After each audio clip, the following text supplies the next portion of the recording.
Oh, here's my second video of a rainy, yucky Saturday afternoon. I would have recorded videos last night on Friday night like I always do, but I was waiting in line for my tickets to the Whiskey Festival, which will be in January. And so here's the second whiskey of the week. It is a Wild Turkey Longbranch and has the signatures of a couple of people on here. Um, One of them is Eddie Russell of Russell's Reserve fame, the distiller at Wild Turkey. Then there's another one here that says Matthew McConaughey. He's a celebrity of some kind, I understand. And this is bottled at 43% alcohol by volume. Small batch aged in American oak. It would have to be Kentucky straight bourbon. Expertly crafted, it says. And it's got some dust on it because it's been in my possession for quite a while. Actually, since January sometime. So we're talking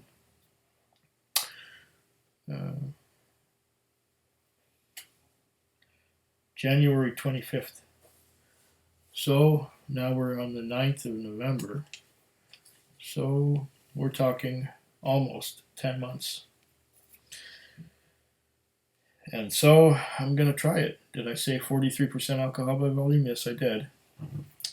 From the Wild Turkey Distillery. What does it say on the back here? Distilled and bottled by Wild Turkey Distilling Company. Product of USA. Yeah, I guess so. Bourbon has to be a product of the USA. Let's get this plastic seal off of here. Oh, that was easy. Nice dark wood top cork with a turkey on it. Okay, here we go. Yeah, a decent little pop. And I like the thickness of the glass of this bottle. This is really thick. That is one really solid bottle. If this was to fall over, it wouldn't break. All right. So here we have the Wild Turkey Longbranch. I've never tried this before. I have seen a couple of reviews about it.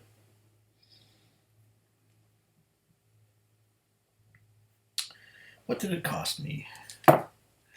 It cost me $61.99, so $62.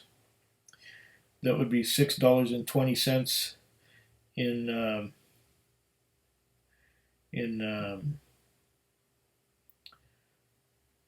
liquor tax, and that would be $3.10 in goods and services tax. So about $71.09 out the door, something like that. I'm not exactly. It's close.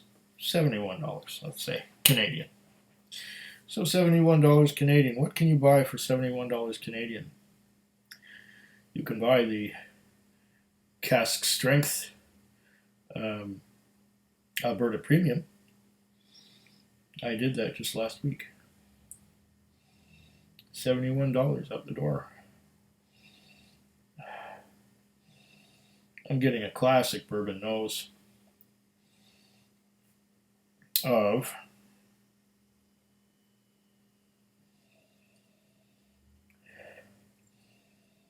brown sugar, caramel, cherries, vanilla,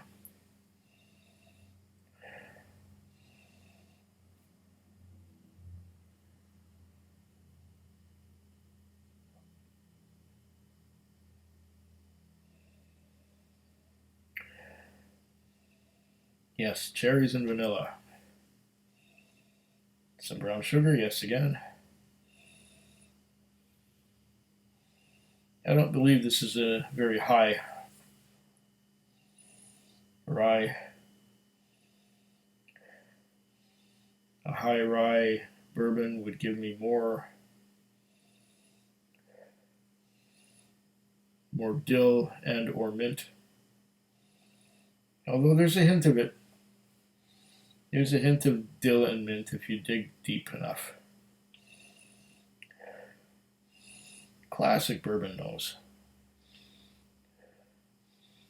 But not vanilla. Not of the same strength that would burn your nose hairs out.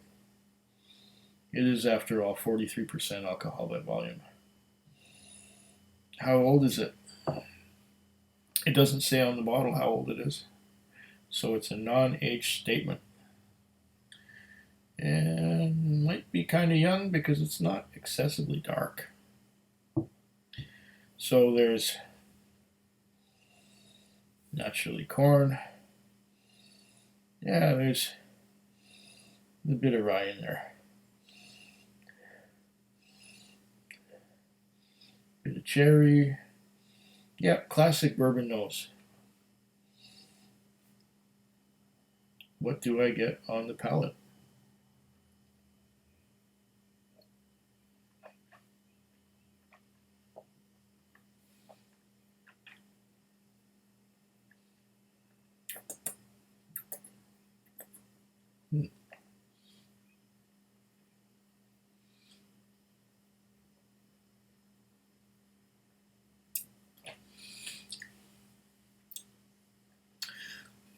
Okay. Here I get quite a bit of flavor. I got some corn sweetness. I got some vanilla. I got some caramel. I got a hint of cherry. I got quite a bit of dill and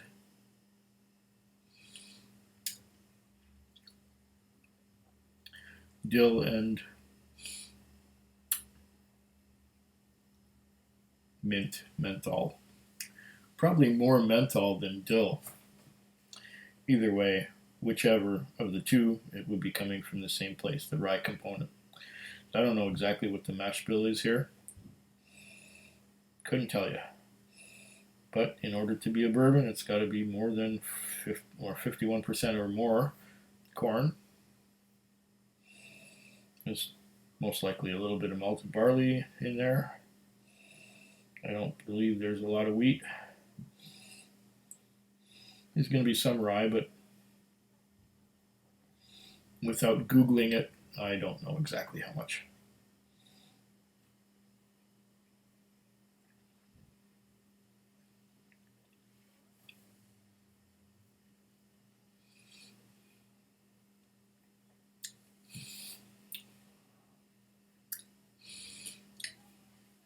Yeah, quite a bit of menthol.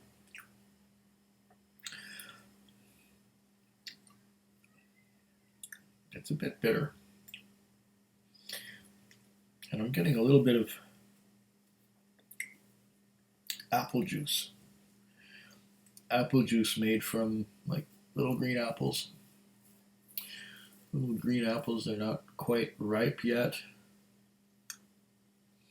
And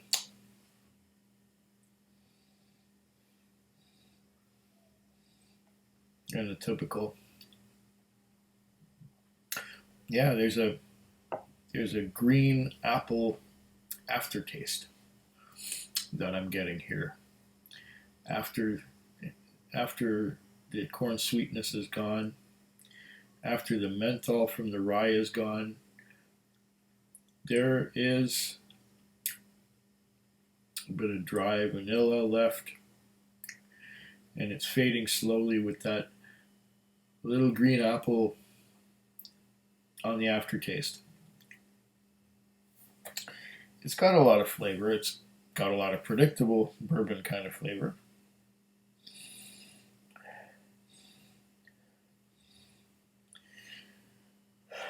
What do I think of it?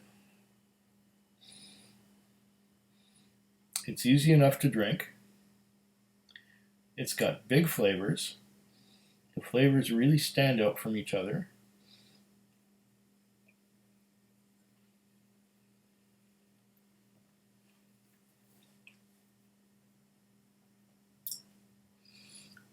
but it's a little bit sour. It's a little bit sour as it comes on, and it remains somewhat sour as it goes along.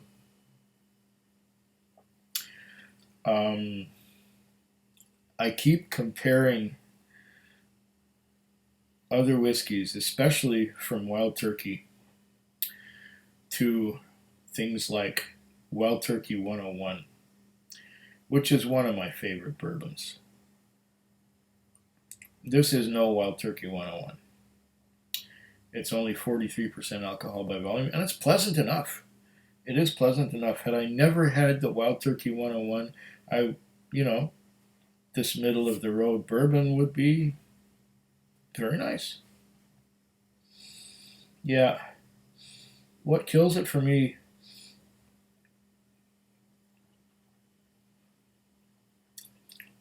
is the sourness. I wish it wasn't quite so sour. But other than that, it's all right. I'm going to see what adding a bit of water will do to this. Although I don't expect that it's going to make that big an improvement. Okay, I put a few standard drops in there. Oh, and I forgot to do the legs too. See if we get any legs at all. No. I should not have put water in it. I'm slipping. But it's only 43%. And yeah, it's just kind of rushed down. No legs to speak of here.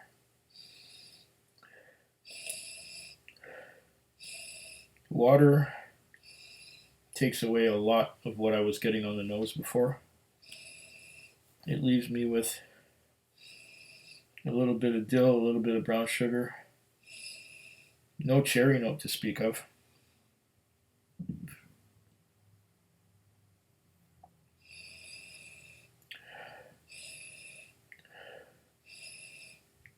Cherry's back a little bit. I'd say all the flavors are still there. All the scents are still there, but they are turned down quite considerably.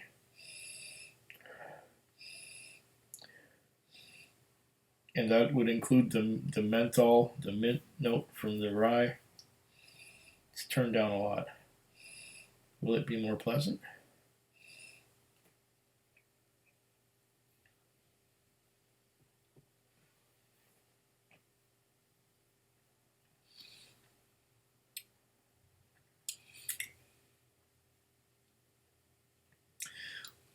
If anything, it's easier to drink,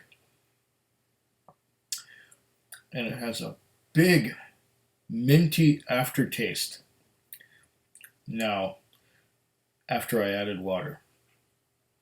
That big minty aftertaste was not there before. It was like those Mentos. It was like Mentos.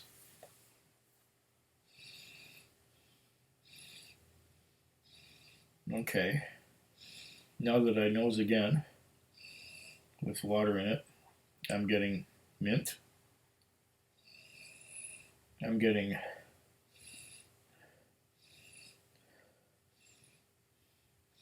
some caramel and mint.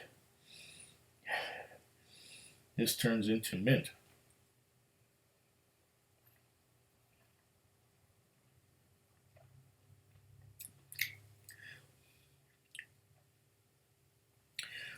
There's that strong mint aftertaste once again.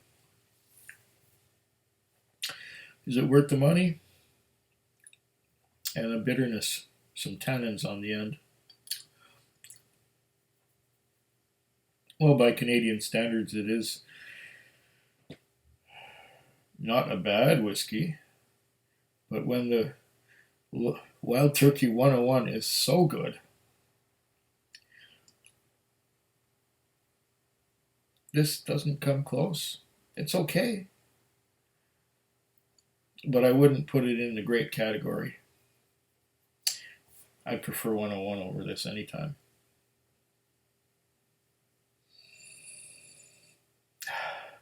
Cheers.